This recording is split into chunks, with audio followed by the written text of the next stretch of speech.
In 1991, a retired teacher in Indiana opened her mailbox and found out her life insurance payout had been cut. Not because she missed a payment, not because she did anything wrong, because the company holding her money, once the largest life insurer in California, had quietly stuffed over half its portfolio into junk-rated bonds dressed up to look safe. It collapsed. 300,000 policyholders got caught in it, and most people alive today have never heard of it. I need to tell you that story, because right now, in 2026, life insurance companies have close to $1 trillion sitting in a version of the same bet, except this time it's not junk bonds, it's AI. Stick with me, because by the end of this video, you'll know exactly what to check to see if your own policy or pension is inside this trade. The company was called Executive Life. Its CEO, Fred Carr, teamed up with Michael Milken, the man who basically invented the modern junk bond market at Drexel Burnham Lambert, and used those high-yield bonds to offer retirement products with returns nobody else could match. For a while,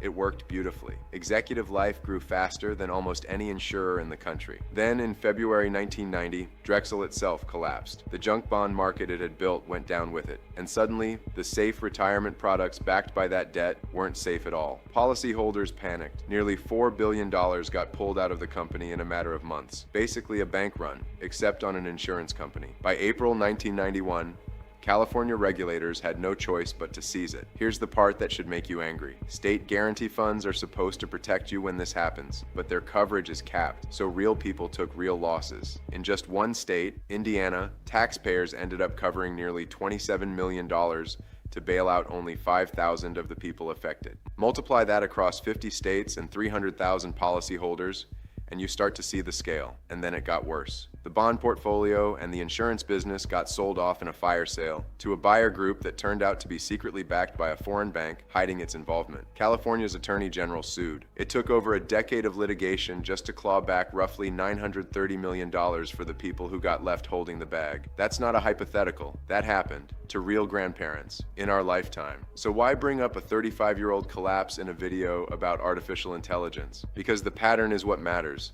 not the decade. Life insurers need long-duration assets, investments that pay out over 20-30 years, because that's how long their liabilities last. Pensions and annuities are promises that stretch decades into the future. In 1991, junk bonds offered that long horizon with a juicy yield attached. Today, AI infrastructure debt offers the exact same thing. Long leases, long payback periods, attractive yield. The question that matters isn't, is AI debt junk bonds? It's not. The question is, when something new and hard to value needs a rating to get bought by conservative money, who's grading the homework? And can we trust the grade? That's the thread connecting 1991 to right now. Not the asset, the mechanism. Here's what's actually happening this year. Not speculation, not a hot take. Regulatory filings and Fed research. A Federal Reserve Board study found that major U.S. life insurers now have close to $1 trillion parked in private credit, the same opaque, hard-to-trade category of lending used to fund data center buildouts. Private placements now make up roughly 23% of all the bonds insurers hold, as of last year. The Fed also found something quietly alarming. Up to a quarter of all bank lending to non-bank financial institutions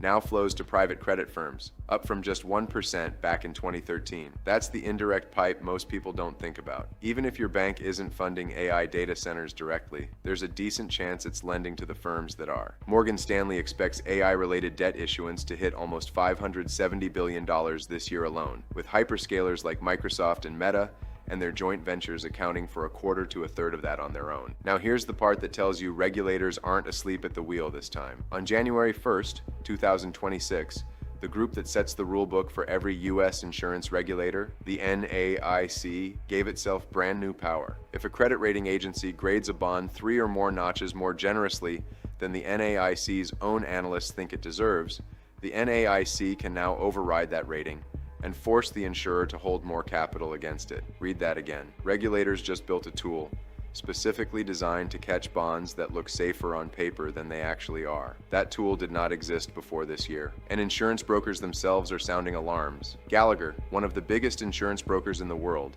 has flagged that single data center campuses now concentrate $10 to $20 billion of value in one physical location. That's straining the industry's ability to even insure these buildings against fire or storm damage, let alone underwrite the debt sitting behind them. Even your state pension might already be closer to this than you think. Blue Owl Capital runs a $7 billion digital infrastructure fund that's backing some of Meta's and Oracle's data center financing, and New York and Pennsylvania's public pension systems have already put money into that exact fund. I want to be fair here, because fear-mongering doesn't help you make good decisions. This is not 1991 on repeat. The companies behind this debt, Google, Microsoft, Meta, Oracle, are cash-rich giants, not the thin, speculative shells that filled the dot-com bust. The leases behind a lot of this debt represent real contracted cash flow today, not a promise about tomorrow. And critically, regulators are acting before a collapse this time, not after one, like they did in 1991. The NAIC's new override power, the Fed's own tracking studies, senators sending formal letters demanding transparency. That's all happening now, proactively, while the market is still standing. But here's what hasn't changed. The value of any of this still depends on an assumption holding true. In 1991, the assumption was that junk-rated companies would keep paying their debt. Today, the assumption is that AI chips, which get replaced by a faster, cheaper generation roughly every year and a half, will still be worth what the loan says they're worth by the time that loan matures. Chips don't age like buildings.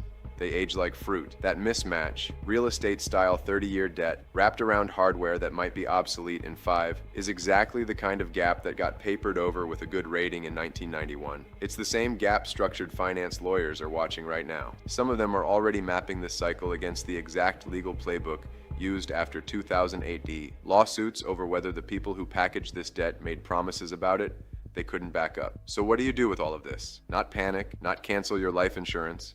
Just get informed, because almost nobody checks this stuff until it's too late. First, look up your state's Life and Health Insurance Guarantee Association online and check the coverage caps. Know your number before you need it. Second, if you have a pension, public or private, pull up its most recent annual report and search for private credit or alternative investments. See what percentage of the fund that actually is. You might be surprised, and it takes 10 minutes. Third, this isn't a reason to distrust your insurer or your pension fund broadly. Diversified, well-capitalized institutions survived 1991 and 2008 better than almost anyone predicted. It's a reason to actually know what you own, instead of assuming insurance automatically means safe. That teacher in Indiana didn't get to ask these questions until her check already got cut. You're getting the chance to ask them now, before anything's happened. Nobody knows if this ends fine or ends the way executive life did. I don't. The regulators writing new rules this January don't either. That's why they're writing new rules. But now you know the pattern to watch for. If you want the follow-up on how to actually read your pension's disclosure statement line by line, let me know in the comments, and I'll make that video next.